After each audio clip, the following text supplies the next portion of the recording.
This is my student support system. Keep watching, keep learning.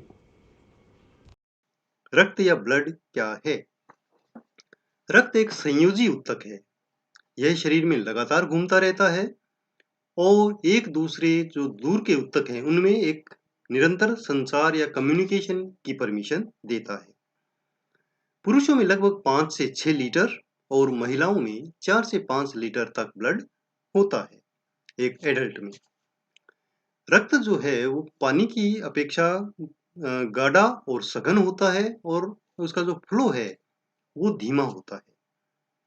रक्त के दो घटक होते हैं, रक्त प्लाज्मा जो तरल होता है, इसमें सस्पेंडेड मटेरियल भी होते हैं, और गठित तत्व या सॉलिड मटेरियल जिसमें रक्त कोशिकाएं एवं टुकड़े होते हैं। प्लाज्मा, रक्त प्लाज्मा एक पीला जो तरल पदार्थ होता है। एक वयस्क में इसकी मात्रा लगभग 2.5 से 3 लीटर होती है। अर्थात हम ये कह सकते हैं कि रक्त में लगभग 55% प्लाज्मा की मात्रा होती है और 45% सॉलिड पार्ट होते हैं।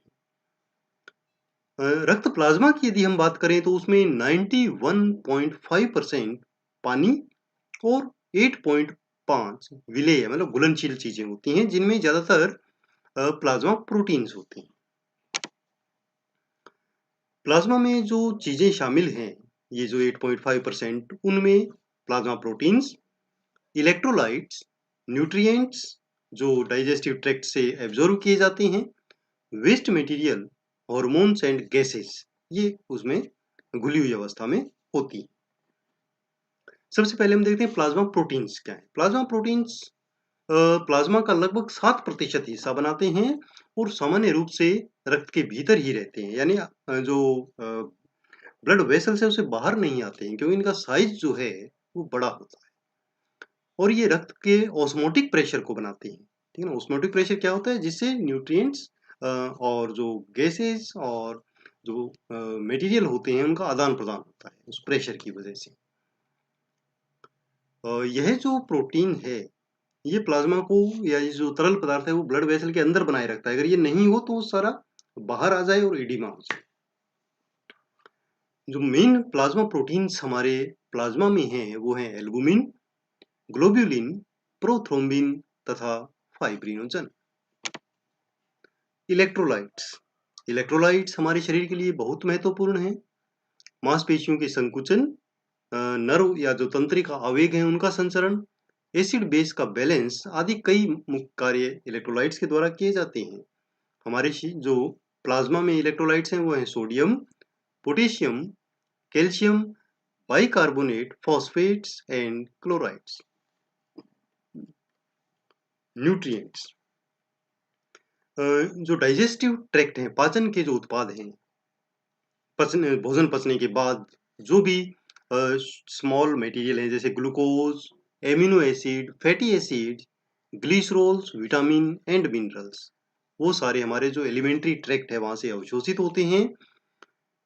खनिज लवण और विटामिन के साथ ये ऊर्जा, गर्मी या हीट और रिपेयर के लिए ये चाहिए होते हैं सेल्स को, तो वहां तक पहुंचाते हैं कौन, रक्त। तो रक्त के अंदर ये न्यूट्रिएंट्स फ्लो करते हैं और प्लाज्मा में घुली हुई अवस्था में रहते हैं। Waste material, urea, creatinine, bilirubin, ammonia और यूरिक एसिड, ये प्रोटीन मेटाबॉलिज्म के वेस्ट प्रोडक्ट्स हैं जो ब्लड के साथ घूमते हैं। क्यों? क्योंकि ये जो मेटाबॉलिज्म होता है मेन लीवर में होता है, वहां से बनने के बाद इनको शरीर से बाहर निकालना होता है। तो ये जब तक बाहर नहीं निकलते तब तक ये ब्लड में घूमते रहते हैं और अपने उस अंग तक पहुंचते हैं जहां से इन्हें बाहर निकालना है। तो कौन कौन से अंग हैं, जैसे लीवर, और लीवर से इनको बाहर निकाला जाता है, इवन स्किन से भी बाहर निकलते हैं ये पसीने के रूप में, तो वहां तक भी ये लेकर जाए जाते हैं।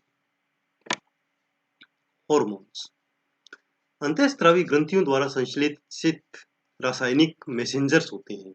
मैसेंजर क्यों हैं? क्योंकि ये दूसरे अंग तक जाएंगे और वहां पर उसको मोटिवेट करेंगे एक पर्टिकुलर एक्टिविटी के लिए। हार्मोन सीधे एंडोक्राइन या अंतःस्रावी कोशिकाओं जो ग्रंथियां हैं वहां से रक्त में आ जाते हैं और रक्त उन्हें अपने जो टारगेट टिश्यू या ऑर्गन्स हैं वहां तक लेकर जाते हैं, जहां वे उस ऑर्गन की एक्टिविटीज को प्रभावित करते हैं। गैसेस, ऑक्सीजन, कार्बन डाइऑक्साइड और नाइट्रोजन, ये प्लाज्मा में घुली हुई अवस्था में शरीर में पहुंचाए जाते हैं। वैसे तो आरबीसी के अंदर भी हीमोग्लोबिन के साथ ऑक्सीजन और कार्बन डाइऑक्साइड जाते हैं, बट इसके अलावा घुली हुई अवस्था में प्लाज्मा में भी ये गैसेस फ्लो करती हैं ब्लड के साथ। ज्यादातर जो ऑक्सीजन की मात्रा है वो हीमोग्लोबिन के साथ ट्रेवल करती है, कुछ प्लाज्मा के साथ, बट जो ज्यादातर कार्बन डाइऑक्साइड है वो प्लाज्मा के साथ ही ट्रेवल करती है, कुछ अमाउंट हीमोग्लोबिन के साथ भी आती है। और प्लाज्मा में जो बाइकार्बोनेट्स और ये आयन होते हैं जो कार्बन डाइऑक्साइड के साथ अटैच हो जाते हैं और आसानी से उसको ट्रेवल करने में हेल्प करते हैं। My student support system. Keep watching, keep learning.